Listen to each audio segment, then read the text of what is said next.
Hello everyone, in this video I will show you how to remove multiple accounts on Facebook, right?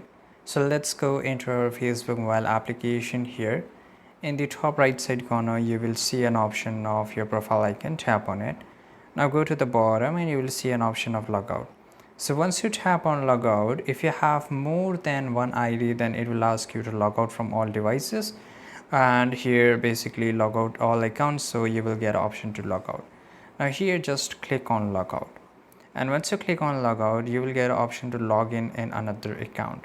Now here if you have more than one ID, as you can see here below, and here you will get an option to, by using your different email addresses or different IDs, so you can just delete it, right? So if I just go back and try to log in by using the same account, then I can get back to using my same account and I can log in, right? So this is the only way. So it's very easy. You have to go to the bottom and select for logout. Automatically it will remove all your multiple accounts on Facebook. I hope you found this video very useful. Subscribe.